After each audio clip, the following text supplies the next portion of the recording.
Esta é a apresentação do trabalho final de curso da aluna Maria Júlia Martins, sob orientação do professor Dr. Matheus Souza. Este TFC, ele trata do problema da alocação de docentes da Faculdade de Engenharia Elétrica e de Computação da Unicamp. No momento estou sem a câmera aqui, então apenas mostrarei uma foto minha para que vocês saibam quem eu sou.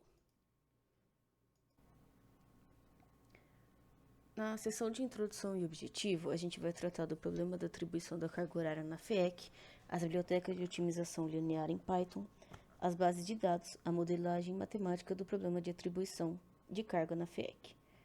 Com o objetivo principal, a gente quer justamente modelar este problema de atribuição de carga na FEEC e depois implementá-lo computacionalmente. O problema de atribuição de carga na FEEC. O que temos na FEEC hoje? A gente tem que os docentes escolhem as disciplinas e os turnos desejados para essas disciplinas. Então, a Secretaria de Graduação vai e aloca esses professores para as disciplinas. A questão é que essa tarefa ela não é automatizada em termos computacionais. Então, não temos uma forma otimizada de alocação dessas disciplinas conforme os desejos dos professores. E assim, sem essa otimização, a secretaria vai e envia essas alocações para a diretoria acadêmica. O que esse TFC tem como proposto? É automatizar justamente a alocação desses professores e, com isso, a gente consegue atender o máximo possível dos desejos desses docentes para essas disciplinas. Uma coisa importante é que nós não levamos em consideração o desejo de turno. Então, para toda a nossa solução computacional, a gente só levou em consideração o desejo das disciplinas. Para a solução computacional, a gente utilizou 3 bibliotecas em Python. Dentre elas está a ORTools, que é desenvolvida pelo Google e apesar de ser escrita em C++, ela oferece interface para Python. Dessa biblioteca, a gente utilizou o módulo PyRepl-P. Também utilizamos a biblioteca GurobiPy, que é desenvolvida pela Gurobi Optimization, também oferecendo uma interface em Python. A única ressalva dela é que nós tivemos que gerar uma licença gratuita de estudante.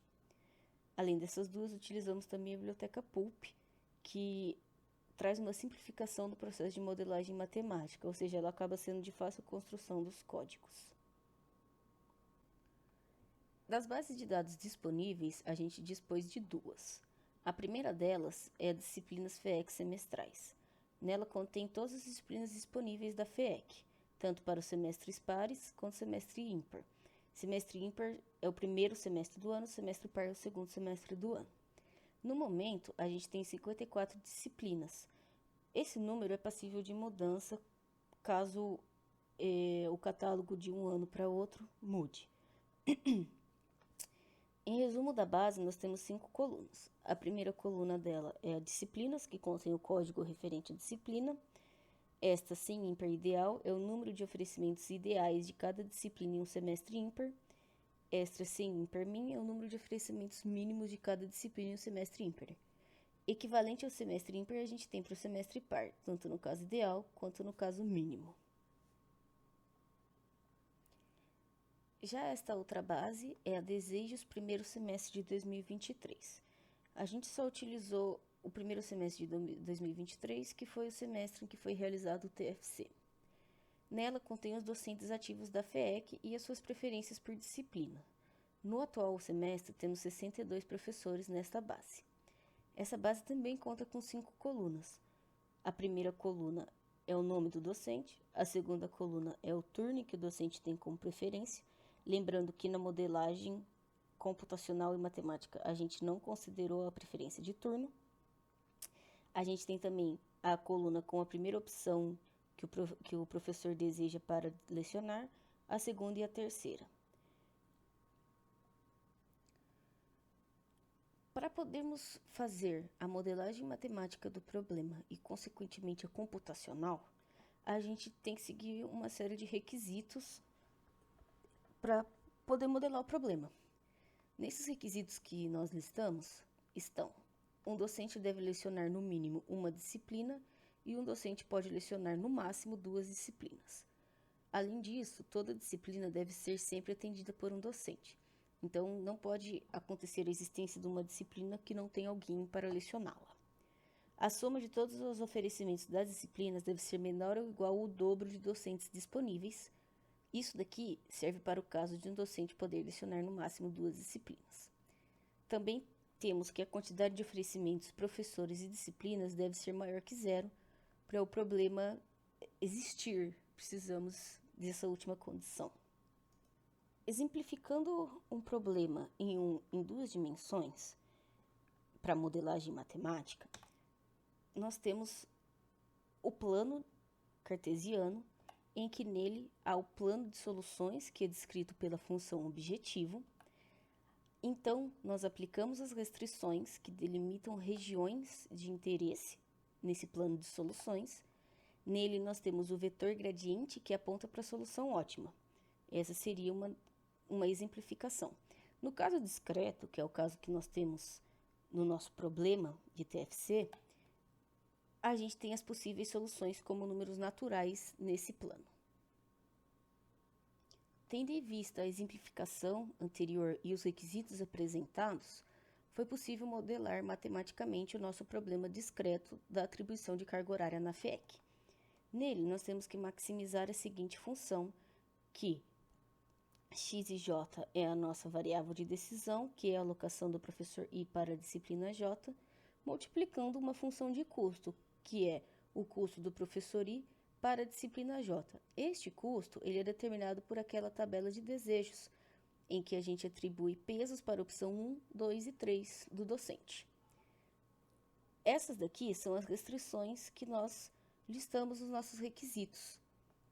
Então, nós temos nela o conjunto de professores, que varia conforme a nossa tabela de desejos, o conjunto de disciplinas que está na nossa tabela de disciplinas. Também temos determinado nela o número de oferecimentos para a jésima disciplina, que também é o que está descrito na tabela de disciplinas. Na seção de implementação, a gente vai falar essencialmente dos códigos utilizados.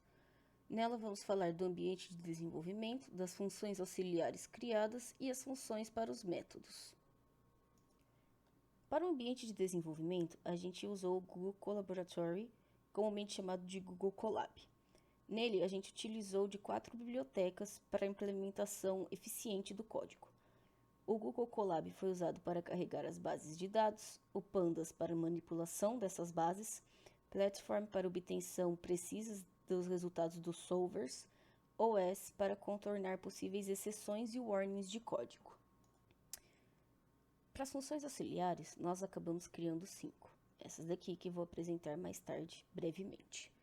Já para os métodos py, REPL-P, grub-py e pulp, nós também acabamos criando funções para facilitar a sua aplicação, fazendo com que as entradas fossem apenas a lista de disciplinas disponíveis que temos nas nossas bases de dados, a lista do docente, que também temos nas nossas bases de dados, a lista de pesos que a gente mesmo define e o peso que aplicaremos às disciplinas.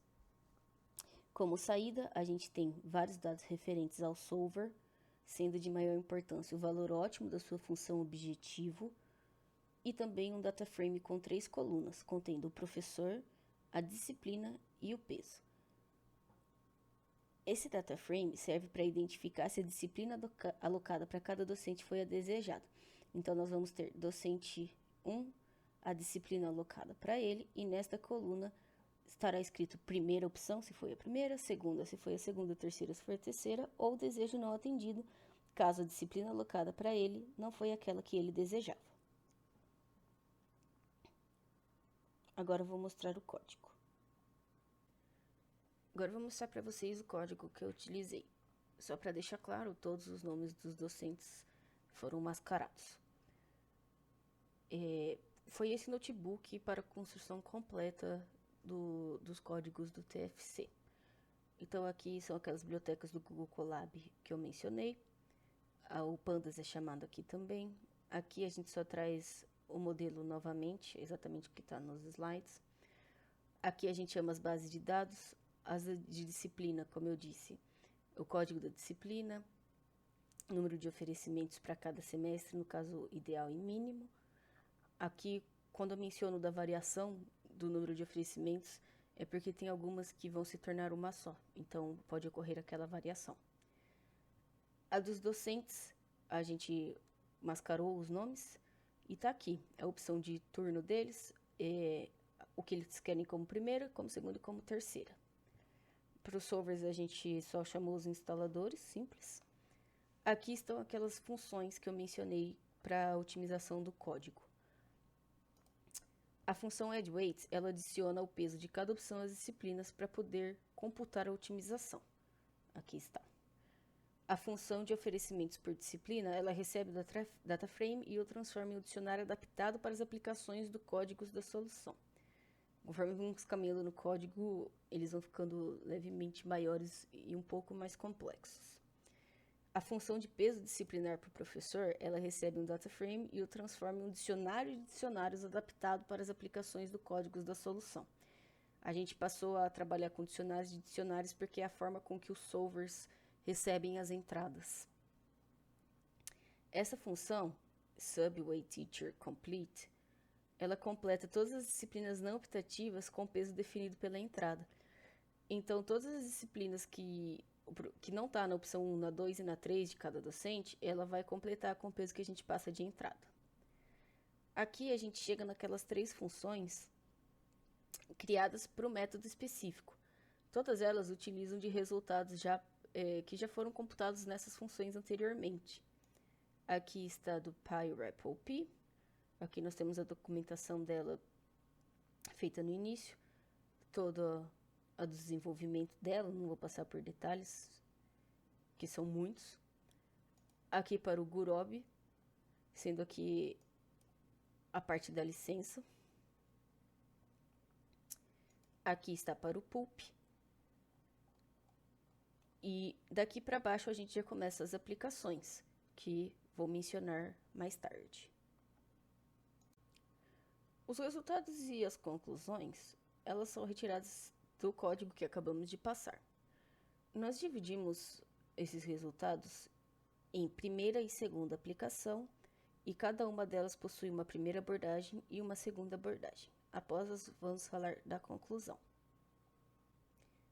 O que difere a primeira aplicação da segunda é só o fato de a primeira tratar dos casos mínimos e a segunda tratar dos casos ideais. Tanto a primeira abordagem como a segunda, em ambas as aplicações, possuem o mesmo peso para as disciplinas. Então, na primeira abordagem, a gente tem a primeira opção com peso 3, a segunda opção com peso 2 e a terceira opção com peso 1. Já as disciplinas não desejadas foi atribuído o peso 0. Já na segunda abordagem, houve um aumento da distância entre as disciplinas desejadas e um grande aumento da distância para as disciplinas não desejadas, tornando inclusive esse número negativo. Nessa segunda abordagem, a primeira opção possui peso 10, a segunda opção possui peso 5 e a terceira opção possui peso 1. Esse slide mostra o resultado das aplicações e das abordagens. A gente optou por deixar lado a lado para ser possível uma comparação mais clara entre o que foi obtido. Além disso, deixamos essas palavras-chave com os pesos-chave para sabermos diferenciar rapidamente entre cada uma delas.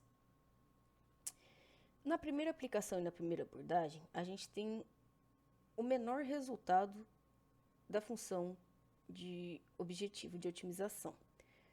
Para todos os 3 métodos, independente da abordagem, eles sempre obtiveram o mesmo resultado de otimização. Sempre. O número de docentes, obviamente, tem que ser igual sempre. O que vai diferenciar é o número de alocações, da primeira para a segunda aplicação. Isso acontece porque, no caso mínimo, a gente tem um mínimo de oferecimentos. Já no caso ideal, é um número maior de oferecimentos. Isso nos leva a um aumento do número de alocações dos docentes.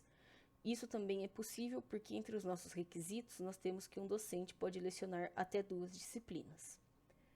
A respeito dos docentes alocados para a primeira opção, a gente vê que as primeiras abordagens elas tratam com um número pequeno dos docentes foi para essa primeira opção.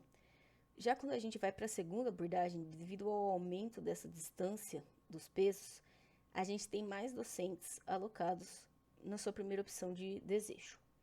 Na de segunda opção, a gente observa que, independente da abordagem e da aplicação, a gente tem números que variam de 17 até 23. Então, o intervalo deles está próximo nesse sentido. Já os docentes também com a opção 3, a gente tem um que se destaca mais, foi a segunda abordagem da primeira aplicação, em que menos docentes ficaram com a opção 3. Então, deu um foco maior aos docentes na opção 1 e na opção 2. No entanto, aqui na segunda aplicação de números ideais de oferecimento, a gente tem mais docentes na opção 3, em ambos os casos da primeira abordagem como da segunda abordagem. O que vale notar aqui, de muita importância, é que conforme aumentou-se o peso das disciplinas negativamente, conforme aumentou-se o peso negativamente das disciplinas não desejadas, aumentando a distância para aquelas mais desejadas, que nós temos uma diferença de 60, enquanto aqui a gente tem uma diferença de 3 apenas, a gente ficou apenas com um docente que foi alocado numa disciplina que ele não desejou. Isso é muito bom, porque a gente restringiu demais o problema. Aqui nós temos 6 docentes, independente do método, que foram alocados em disciplinas que eles não desejavam. Aqui a gente teve 2 para o PyRapLP, 2 para o GurobiPy e 3 para o Pulp. Na segunda abordagem, explorando essa parte da distância, a gente reduziu para 1, mostrando que quanto maior a distância, melhor neste caso. O que também mostra isso é o resultado da otimização, que cresceu bastante utilizando maiores distâncias. Como conclusão, temos aquilo que foi mencionado. Nas segundas abordagens, as distâncias maiores entre os pesos fez com que os algoritmos alcançassem soluções mais otimizadas. Observe novamente que o resultado da otimização foi bem grande em relação aos de primeira abordagem com distâncias pequenas. A gente observou também que houve o aumento do número de docentes alocados na primeira opção. De 3 fomos para 11 na primeira aplicação do caso mínimo, e de entre 6 a 8 na segunda abordagem, que é a aplicação do caso ideal, a gente foi para 10. Houve um grande aumento. Também temos uma redução significativa de docentes em disciplinas não desejadas. Ambos os casos, tanto no caso mínimo quanto no caso ideal, a segunda abordagem deixou apenas um docente nos 3 métodos só que está em uma disciplina que ele não deseja.